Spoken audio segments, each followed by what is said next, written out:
Fired and evicted, we opened Grandpa's desert shack. The secret underground vault saved us.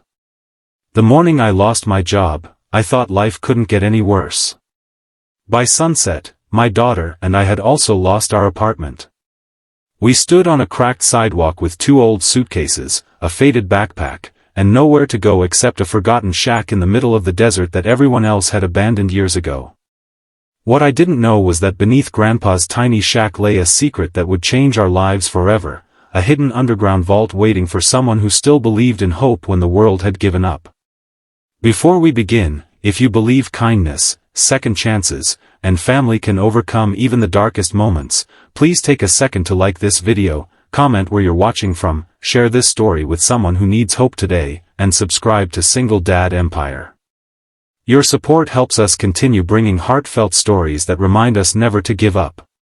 My name is Colton Hayes, and until that terrible Tuesday morning, I believed hard work guaranteed stability.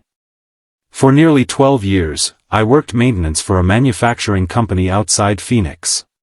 I wasn't rich, but I earned enough to provide a decent life for my 11-year-old daughter, Nora, after my wife passed away from a sudden illness 4 years earlier.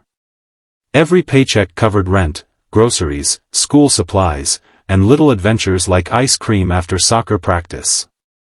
I thought we had finally climbed out of grief and into something that looked like peace. That illusion shattered when the company announced immediate layoffs. My department disappeared with one short meeting and a cardboard box holding my belongings. No warning. No severance worth mentioning. Just a handshake that felt colder than the air conditioning humming above us. I spent every daylight hour searching for work. I filled out applications online, walked into businesses carrying copies of my resume, called old coworkers, and even accepted interviews that promised less than half my previous salary. Everywhere I turned, someone else had already applied. Every rejection chipped away at my confidence. The landlord gave me exactly 14 days before eviction. I begged for extra time, explaining I was interviewing everywhere and only needed a chance. He wasn't cruel, just practical. Bills had to be paid. Mortgages didn't wait for bad luck. The day deputies arrived with the eviction notice, Nora quietly folded her favorite blanket without crying. Watching an 11-year-old accept homelessness with more courage than most adults nearly broke me. She smiled anyway, squeezing my hand as if she were comforting me instead of the other way around. There was only one place left. Grandpa's desert shack. It sat nearly 3 hours outside the city, hidden among endless stretches of dusty sand, scattered cactus, and lonely rock formations. Grandpa Harlan Boone had lived there alone after retiring from geology decades earlier. Family gatherings always included stories about his stubborn love for the desert. After he passed away, nobody wanted the property. It was too remote, too small, and supposedly worthless. We packed everything that mattered into my aging pickup truck and began driving before sunrise. As city buildings disappeared behind us, silence filled the cab. The highway slowly gave way to narrow desert roads where the horizon stretched forever beneath a brilliant blue sky. Sunlight painted golden waves across the sand while distant mountains shimmered in the heat. Despite everything we'd lost, there was something strangely peaceful about the endless openness. When we finally reached Grandpa's land, the shack looked even smaller than I remembered. Weathered wooden walls leaned slightly from decades of desert winds. Rust covered the old tin roof. One window had cracked. The porch sagged. The windmill beside the property no longer turned. Still. It was ours. The first week became a battle against exhaustion. Every day began before sunrise to avoid the brutal afternoon heat. I repaired loose boards, patched holes in the roof, cleaned years of dust from every corner, and hauled water from a nearby community well. Nora worked beside me without complaint, sweeping floors, washing windows, and planting tiny flowers she'd found growing along the roadside. At night we sat outside watching stars brighter than either of us had ever seen. Without city lights, the Milky Way stretched across the sky like a glowing river. For the first time since losing everything, I slept peacefully. Grandpa had always said the desert rewarded patience. At the time, I thought he meant beautiful sunsets. Now I wondered if he had meant something else. While repairing the kitchen floor, I noticed several wooden planks sounded strangely hollow beneath my hammer. The rest of the cabin rested on solid foundation, but one small corner echoed differently. Curiosity refused to leave me alone. After removing several boards, I uncovered a thick iron ring attached to what looked like an old wooden trapdoor buried beneath decades of dust. It wouldn't budge. Rust had sealed it shut. The next morning I borrowed heavy tools from a ranch nearly 20 miles away. After hours of scraping, pulling, and prying, the door finally groaned open. Cool air drifted upward from complete darkness. Stone steps disappeared below the shack. Nora stood beside me with wide eyes. Neither of us spoke. We grabbed flashlights.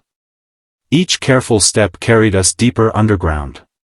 The tunnel opened into an enormous chamber far larger than the shack above could ever suggest. Stone walls lined with reinforced steel shelves surrounded us.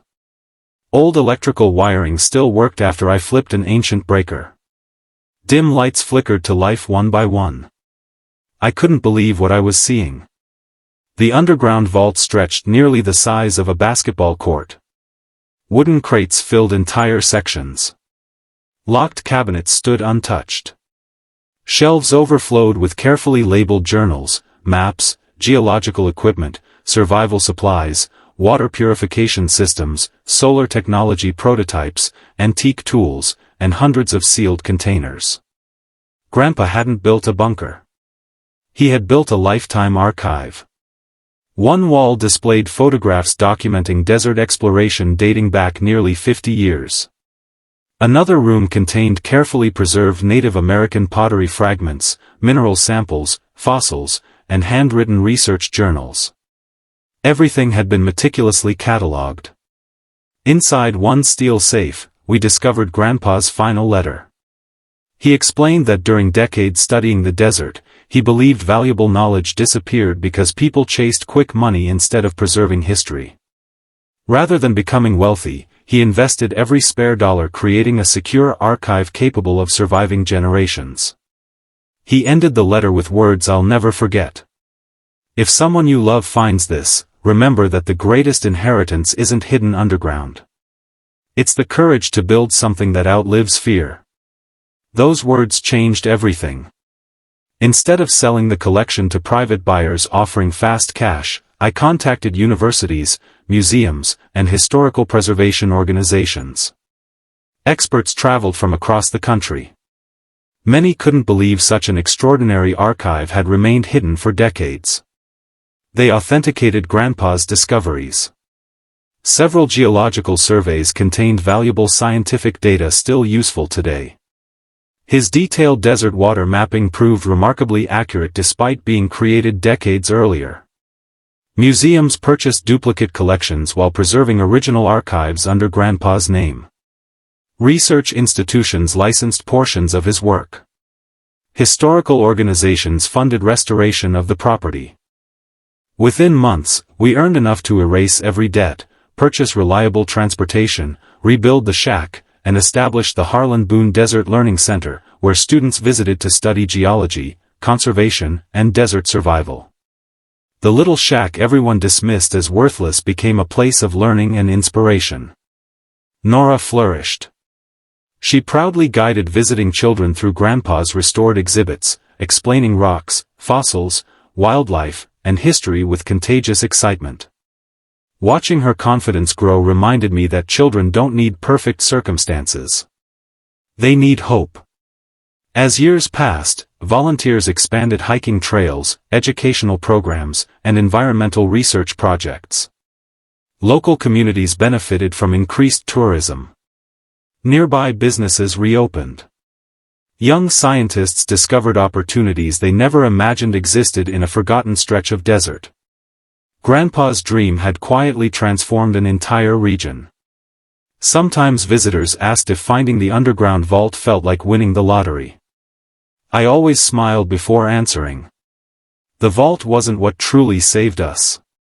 It simply revealed what had been buried inside our family all along. Resilience. Faith. Perseverance. The willingness to keep moving even when every door seems permanently closed.